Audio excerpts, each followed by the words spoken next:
Hi guys, कैसे हो आप लोग? Hello hello hello. सो दोस्तों, फाइनली हमारी पूरी टीम ने पेपर 1 और पेपर 2 पूरी तरीके से सॉल्व कर लिया है। और फिजिक्स का पेपर टफ रहा, मैथमेटिक्स और केमिस्ट्री का पेपर डुएबल था। बट ओवरऑल जो हमारी टीम का एनालिसिस है दोस्तों, वो ये है कि ये पेपर 2025 से इजियर साइड पर है। 2024 और 23 टाइप का पेपर आप लोग मान सकते हैं इसको। तो ये जो जेई एडवांस के अंदर, जो जेई एडवांस का बहुत अमेजिंग सा स्पेक्ट्रम है, जिसमें 2017 का पेपर इजी माना जाता है, 2019 का पेपर इजी माना जाता है, 2023-24 के पेपर जो है इजी माने जाते हैं, 21 का पेपर इजी माना जाता है। तो उसी कैटेगरी में हमारे जो एनालिसिस है, हमारे जो एक्सपर्ट्स हैं, उन्होंने इसको डाला है। अभी बच्चों के रिस्पॉन्सेज आने बाकी हैं, बच्चे जो बताएंगे। बाकी ये है कि पेपर लेंथी था। एक्चुअली क्या है ना, जो लेंथ है ना वो पेपर की, वो एक्सपेक्टेड है बच्चों को कि इसी तरह का पेपर आता है। तो यूजुअल पेपर आप कह सकते हो, खासकर मैथमेटिक्स को। तो चलिए अब जल्दी से हम लोग एनालिसिस देख लेते हैं और फिर एंड में हम लोग आपको बताएंगे मार्क्स वर्सेस रैंक भी थोड़ा बहुत उसके अंदर हम लोगों ने कुछ वर्किंग की है। तो 102 क्वेश्चन ओवरऑल थे, 48 क्वेश्चन पेपर 1 में, 54 क्वेश्चन पेपर 2 में, 5 सब्जेक्ट्स, फिजिकल, इनऑर्गेनिक, ऑर्गेनिक को 3 हम लोगों ने माना है। ठीक है।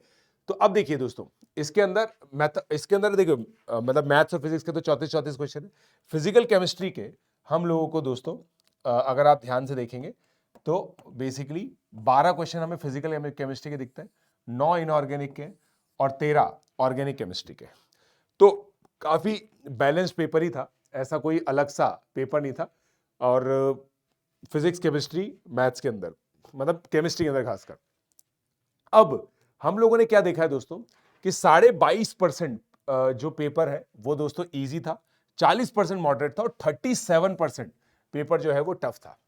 ठीक है, 37% पेपर टफ है, मतलब अगर पेपर 1 की डिफिकल्टी की हम बात करें तो 16 प्रॉब्लम्स टफ थी। और अगर हम बात करें यहां पे पेपर 2 की, तो 22 प्रॉब्लम्स हम लोगों को टफ लगी। केवल अब देखिए 10 और 13, 10 यहां पे इजी है, 13 यहां पे इजी है। तो इससे हम लोग दोस्तों, एक मैं आपको बताऊं दोस्तों, 160 के करीब आप ये मानिए दोस्तों 5000 रैंक आएगी इस बार, है ना।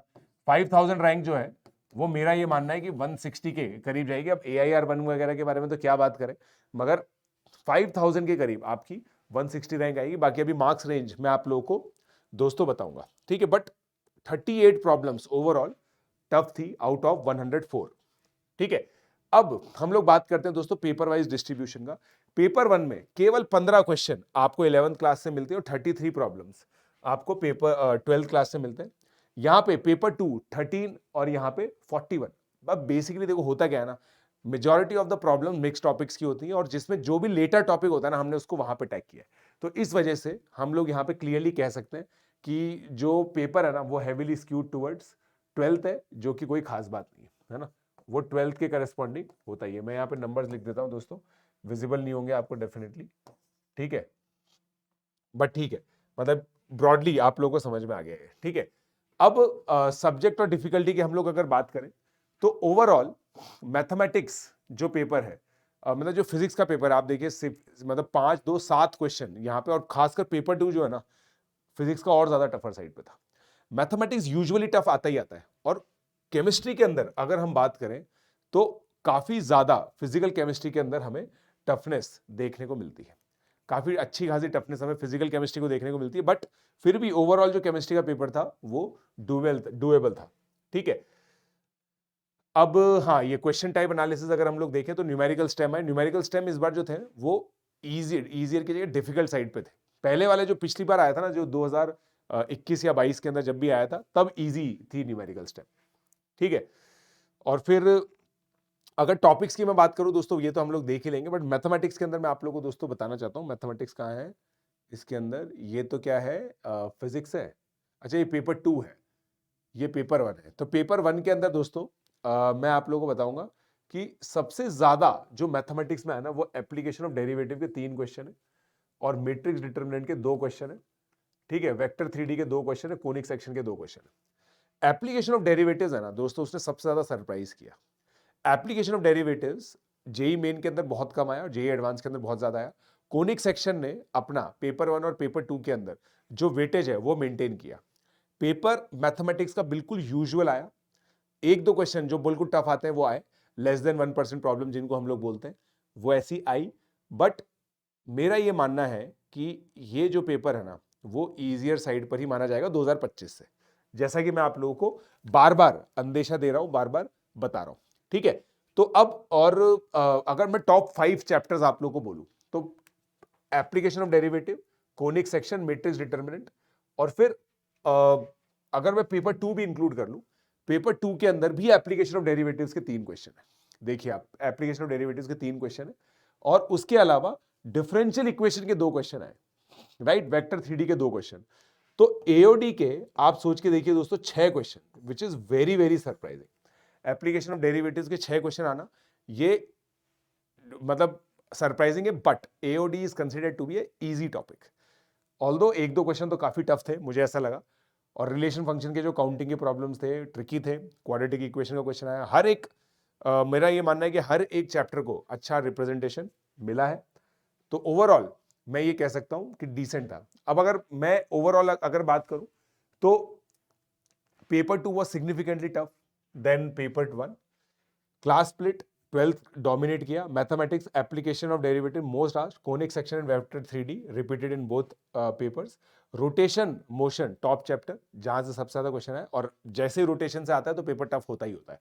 केमिस्ट्री के अंदर carbonyl compound and chemical bonding repeated across paper, liquid solution के 3 क्वेश्चन थे पेपर 2 में, इंटीजर एंड एमसीक्यू डोमिनेट, वो तो ठीक है, पेपर 2 इंट्रोड्यूस न्यूमेरिकल स्टेम, ठीक है।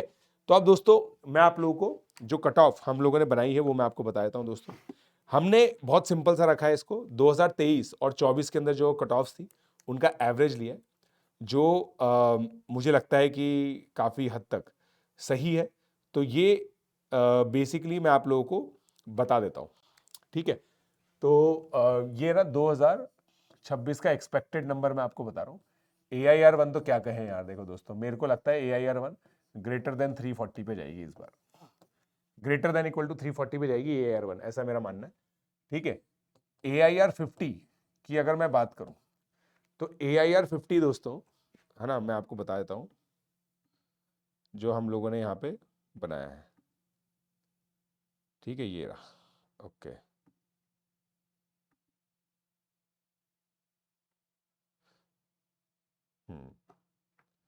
ठीक है, तो AIR50 जो है ना वो दोस्तों 300, मतलब अब देखो इसके अंदर है ना आप लोगों को प्लस माइनस 10 मार्क्स लिखना है।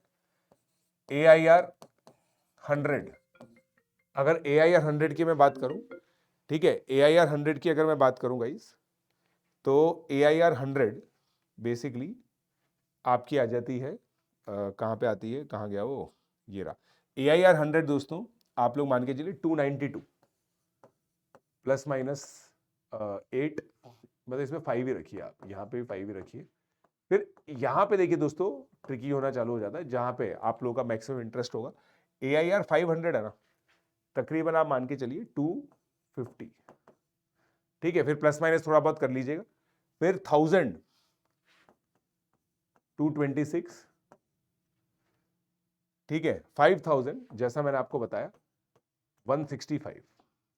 अब देखो 17,000 सीट्स होती है IIT में, है ना, 17,000 सीट्स होती है, तो आपका 128 पे भी चांस है। 20,000 रैंक भी मैं लिख रहा हूँ, 20,000 वाले बच्चे को भी सीट एलोकेट होती है दोस्तों, पहले ही बता रहा हूँ मैं। तो ये 88, मतलब 88 से तो ज्यादा होगा इनफैक्ट, ये 100 नंबर।